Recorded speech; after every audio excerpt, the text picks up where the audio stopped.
My wife announced at dinner, "I'm reconnecting with my college boyfriend. Platonically. You're being controlling if you object." I replied, "You're right, I trust you." Then I reconnected with her best friend. Platonically. Her reaction when she found out taught her a new definition of controlling. I, 38 male, have been married to my wife for 11 years. 2 kids, ages 8 and 6. Decent house with a mortgage we can actually afford.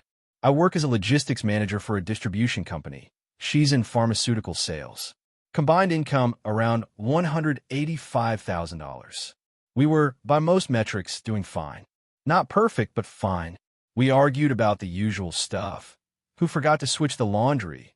Whose turn it was to pick up the kids? Whether we could afford the vacation she wanted. Normal marriage stuff. Keyword, were.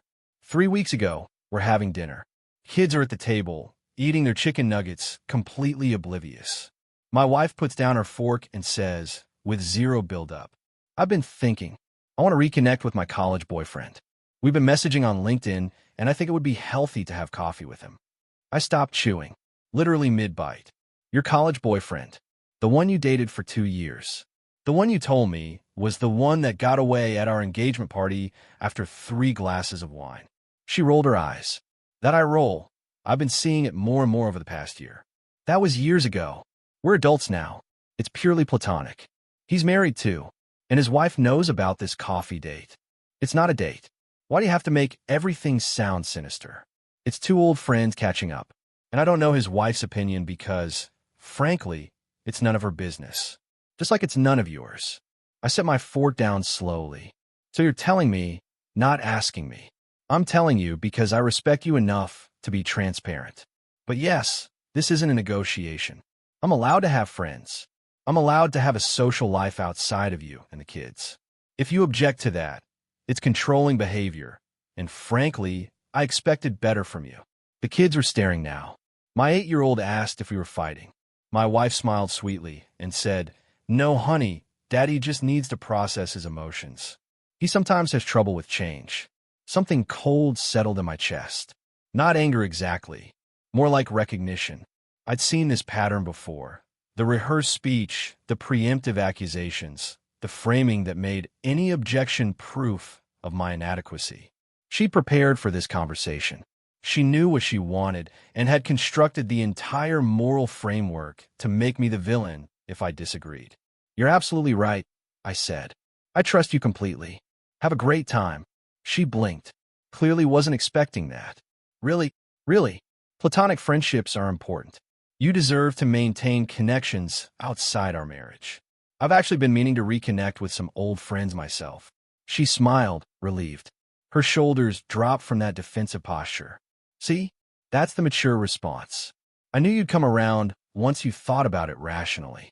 I smiled back. I always do. What she didn't know was that I'd already started forming a plan. Not revenge exactly. More like an experiment in consistency. If these were really the rules, I wanted to see if they applied equally. See, my wife is a best friend. They've been close since grad school, about 14 years now.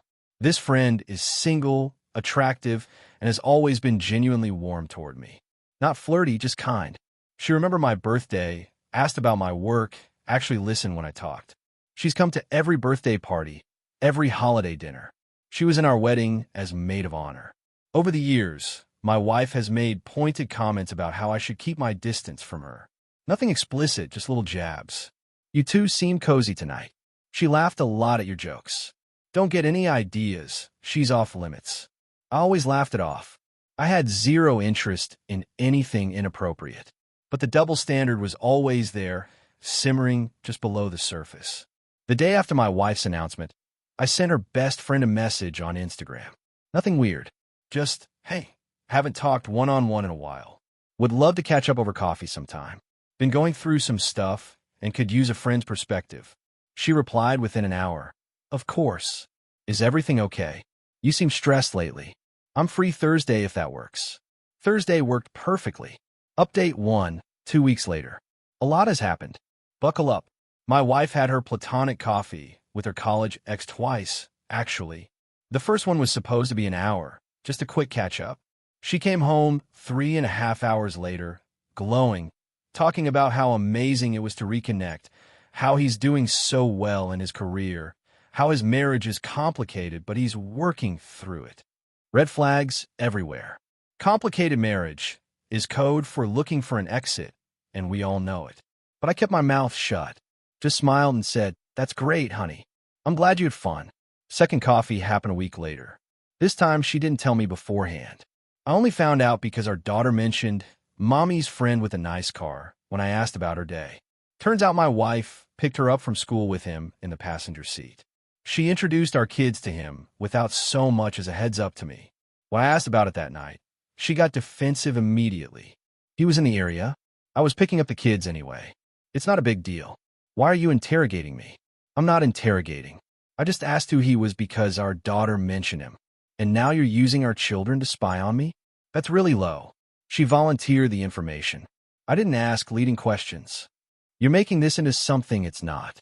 This is exactly the controlling behavior I warned you about. I won't be monitored like a teenager. I nodded slowly. You're right. My bad. She looked surprised that I backed down so easily, but moved on. Topic closed. Meanwhile, I'd had 3 coffee meetups with her best friend, all completely appropriate. We talked about life, work, her dating struggles, my marriage stress, in vague terms. Nothing physical, nothing romantic, nothing that would raise eyebrows if anyone saw us. Just 2 friends having genuine conversations at a public coffee shop in broad daylight. She was actually helpful. She noticed things about my wife that I've been blind to. She's always needed a lot of attention, she told me once. In grad school, she'd get weird if her boyfriends talked to other women, but she'd flirt constantly and claim it was just her personality. But here's the thing about my wife.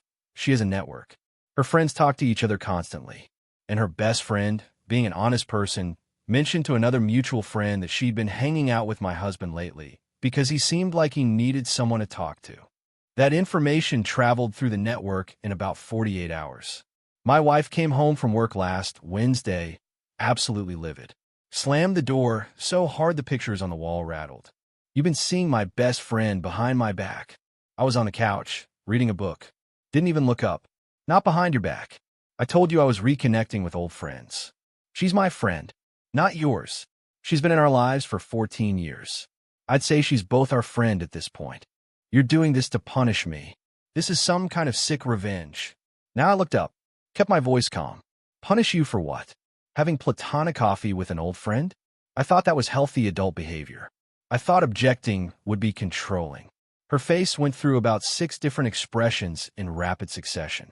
Fury, confusion, realization, denial, more fury. That's different. How? Because he's not your best friend. She's mine. You have no right to just appropriate my friendships. I have no right to have friends? Interesting.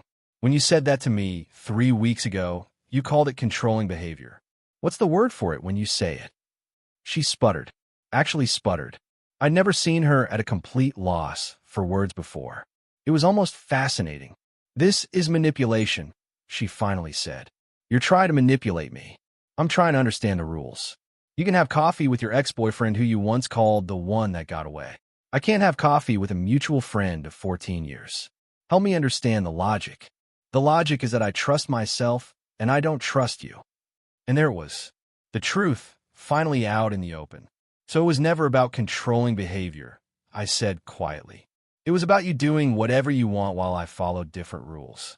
She didn't answer, just stormed into the bedroom and slammed the door. That night, I slept on the couch. Not because she kicked me out, because I needed space to think about what came next. The next morning, she tried a different approach.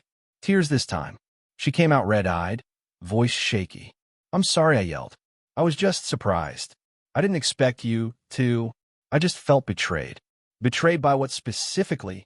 By you going behind my back with my friend. I didn't go behind your back. I told you I was reconnecting with friends. You didn't ask who. You assumed. Because I assumed you meant your friends. Not mine. She's not your property. She's a person who can choose to spend time with whoever she wants. That's what you told me about your ex, remember? More tears. Why are you being so cruel?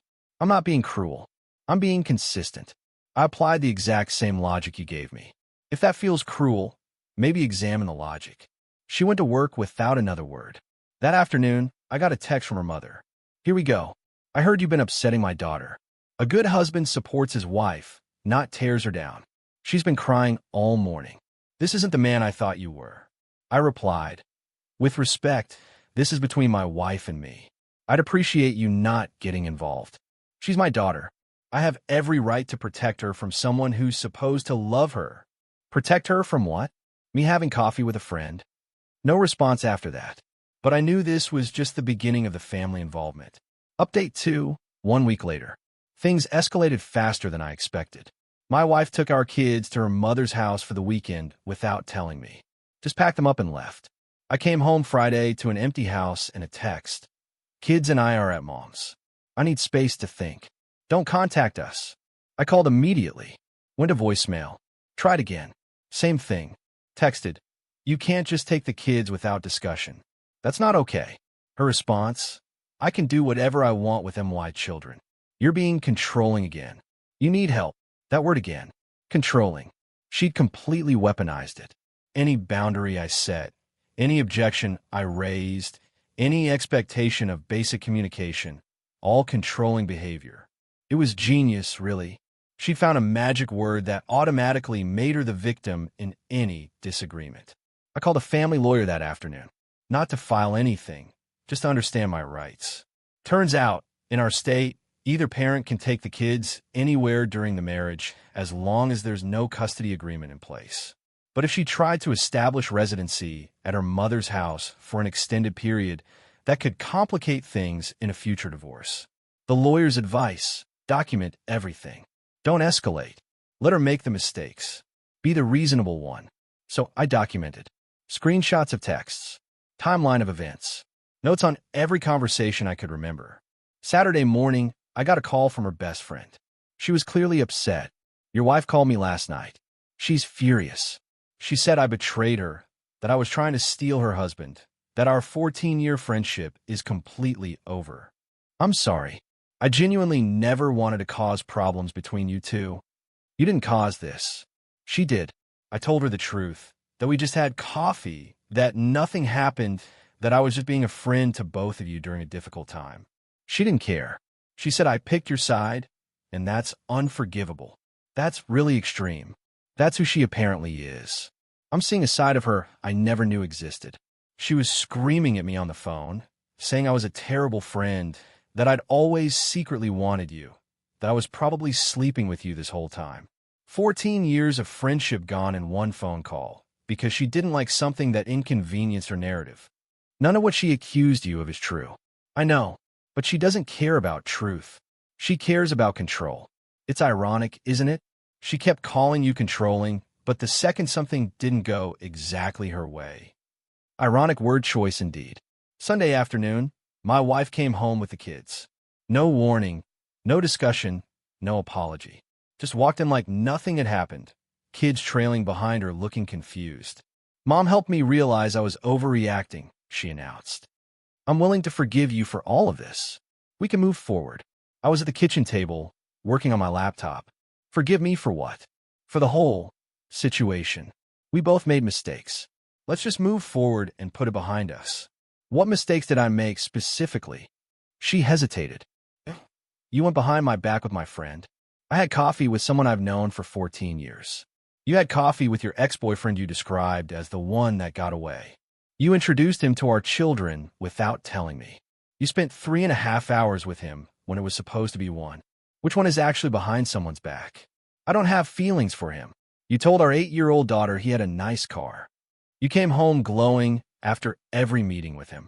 But my hour-long coffees with a mutual friend at a public coffee shop are the problem? That's different. You keep saying that. It never is. She stood there processing. I could see her cycling through strategies. Which approach would work this time? Tears hadn't worked. Outrage hadn't worked. Maybe threats would work. Her face hardened into something new. Fine, if that's how you want to play this. I want a divorce. I looked at her for a long moment. Search her eyes for any sign of genuine feeling. Just calculation. Okay, that's IT. What did you expect? Begging? You've spent 3 weeks telling me I'm controlling for applying the same standards to myself that you applied to yourself. You took our kids without telling me. You accused your best friend of sleeping with your husband based on zero evidence. You want a divorce? Okay, let's get divorced. She looked genuinely lost, like she'd expected this threat to end the conversation, to bring me to heel. Not to. Start a new chapter. You don't mean that. I absolutely do. I'll call my lawyer tomorrow. We can work out custody, division of assets, all of it. If this is what you want, I won't fight you on it. I didn't. I was just what? Testing me? Manipulating me? Throwing out ultimatums until I cave? That's not how adults handle things. You can't threaten divorce as a power play and then act surprised when I take you seriously. She started crying. Real tears this time, I think. Her whole body shook. I don't want a divorce. I want you to fight for me. I fought for you for 11 years. I'm not going to fight against you for the rest of my life. She went to bed crying. I stayed on the couch again. But something fundamental had shifted. The conversation we'd been avoiding for years had finally happened, and there was no taking it back. The next morning, her mother showed up at 7 a.m., pounding on the door hard enough to wake the kids. "How dare you?" she screamed the second I opened it. "My daughter is inside crying because you're abandoning her and those babies." She asked for a divorce. I agreed. How was that abandonment? She didn't mean it. She was upset. A real man would know that and would fight for his family. A real man recognizes when his wife threatens divorce. It's time to take it seriously. "Please leave." "I will not leave until you." "Then I'll call the police for trespassing." "Your choice." She left, but not before promising that I'd regret this and that she'd make sure everyone knows what kind of man you really are. Update 3. 3 weeks later, final update. Here's how everything ended up. My wife didn't file for divorce, but I did. After that conversation, she tried everything in her arsenal. Tears every night for a week. Apologies, though notably never for anything specific. Promises to never talk to him again, her ex. Accusations that I was emotionally abusive for not accepting her apologies. She even tried seduction one night, coming to bed in lingerie she hadn't worn in years. That was honestly insulting. Like our entire marriage could be fixed with one good night. When none of that worked, she changed tactics. She told our kids that Daddy is making Mommy move out. Our daughter came to me, crying, asking why I didn't love Mommy anymore, why I was breaking our family apart. That was the lowest blow, using the children as emotional weapons. I sat both kids down and explained, in age-appropriate terms, that sometimes grown-ups have problems they can't fix, and that both Mommy and Daddy would always love them no matter what. I never blamed their mother, never said anything bad about her, just tried to reassure them that they were loved. Then I called my lawyer and added parental alienation attempt to my documentation file. The divorce filing happened 2 weeks ago. My wife was served at work, which wasn't my choice. That's just how the process server scheduled it. But she acted like I'd publicly humiliated her on purpose, calling me screaming about how everyone in her office saw the papers. She hired her own attorney, someone her mother recommended. First thing they did was file for temporary exclusive use of the marital home, claiming I was creating a hostile environment and that she didn't feel safe. My lawyer countered with all my documentation, her taking the kids without notice, her mother showing up screaming at 7 a.m., her attempts to turn the kids against me, her termination of a 14-year friendship based on nothing. The judge denied her motion. She had to stay in the house with me until a proper hearing. Then came financial discovery. This is where things got really interesting. Remember those platonic coffee dates with her ex? Turns out they weren't all coffee. Our credit card statements showed lunches at expensive restaurants, dinners, a spa day at a place that charges $400 for a couple's massage, all on our joint credit card. Over $3,200 in charges to places I'd never heard of in just 2 months. My lawyer asked for an explanation. Her lawyer claimed it was normal friendship expenses and that my client was reaching. My client has receipts showing dinners for 2 at restaurants averaging $180 per meal. Does your client typically spend $180 on a platonic lunch? No answer. And this spa treatment, it's listed as a couple's package. Does your client often get couples massages with platonic friends? Still no answer. The best part? Her ex-boyfriend's wife found out about everything too. Not from me, from their own credit card statements, apparently. She called me directly one afternoon, asking if I knew what was going on. Your husband and my wife have been having platonic coffees for 2 months, I told her. That's all I know for certain. Platonic coffees don't include couples spa treatments, she said. And they definitely don't include whatever happened at the hotel 3 weeks ago. I found that receipt too. Hotel. 3 weeks ago. News to me. I don't know anything about a hotel, I said honestly. Then you should check your statements again. I found on ours. Same night, same place. 2 rooms booked, but only 1 used, from what I can tell. I thanked her for the information and immediately forwarded it to my lawyer. When confronted with this evidence during mediation, my wife finally cracked. Fine. We kissed. Once. But that's IT. I stopped it before it went any further. Her own lawyer put her head in her hands. You could feel the frustration radiating off her. Just once? My lawyer asked calmly. Yes. It was a mistake. I ended it immediately. I've been faithful to my marriage. Then why did you continue having dinners with him for 6 more weeks after this one kiss? Silence. And why is there a hotel charge on the joint credit card from 3 weeks ago? A hotel 45 minutes from here. On a night you told your husband you were attending a work conference. Her face went white. I hadn't known about the hotel until that moment in mediation. My lawyer had found it during discovery and saved it for maximum impact. That's not. Your conference was actually in the opposite direction. I verified with your employer. You weren't attending any work event that night. So where were you? My wife looked at me, tears streaming down her face. I can explain. You don't have to, I said.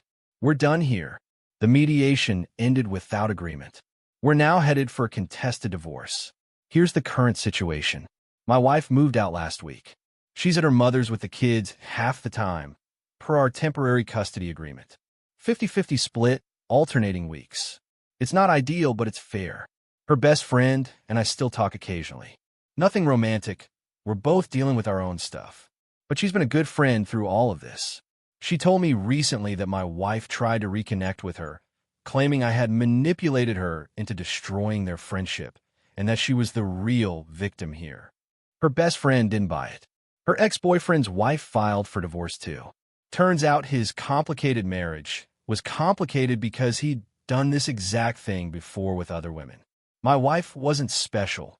She was just the latest target. When I found that out, I almost felt sorry for her. Almost. Financial-wise, the divorce is going to be expensive. We'll probably have to sell the house and split the equity. I'll lose about 40% of my retirement savings to equitable distribution. That hurts more than I want to admit. 11 years of savings cut nearly in half. But the infidelity evidence helps with the asset split. My lawyer says I might get 55/45 instead of 50-50 due to what's called dissipation of marital assets. All those expensive dinners and spa days and the hotel room she charged to her joint account for her affair. It's not huge, but it's something. The custody situation is stable. 50-50, alternating weeks. The kids are adjusting as well as could be expected. Our daughter asked me last week if Mommy and I would ever get back together. I told her I didn't think so, but that we both loved her and her brother very much. She seemed to accept that. My wife still maintains I was controlling throughout our marriage. Still tells anyone who will listen that I manipulated the situation and that she was the real victim. Her mother backs her up completely. Her sister recently called me a narcissist on social media without naming me directly. Subtle. But most people who actually know both of us have seen through it. The narrative doesn't hold up under scrutiny. When you have to explain why your platonic friendship required a hotel room, people stop believing your story about your controlling husband. Her best friend told me something that stuck with me. She always had different rules for herself. In all the years I knew her, she never saw the double standards. She genuinely believed she was entitled to things other people weren't. That's the whole thing, isn't it? She came to me with a rehearsed speech about platonic friendships and controlling behavior. She knew exactly what words would make me feel like the bad guy for objecting. She'd already decided what she wanted to do and constructed an entire moral framework to justify it. And when I applied that same framework to myself, when I had the audacity to treat her standards as universal rather than special exceptions for her, that was unforgivable. I'm not dating anyone. Not ready for that. The lawyer fees are eating into my savings, and I've got bigger things to worry about than romance. But I'm okay. For the first time in longer than I can remember, I feel like I'm living according to my own values, not constantly adapting to someone else's shifting rules. The divorce will take another 4 or 5 months to finalize. The house goes on the market next week. The kids will adjust to their new normal. What I know now is that I was never controlling. I never was. I was just married to someone who needed to believe I was so she could do whatever she wanted without guilt. Every boundary was controlling. Every expectation was too much. Every standard that applied to me was different when applied to her. She taught me what controlling really meant in her vocabulary. Anyone who expects the rules to apply equally. I'll remember that lesson going forward.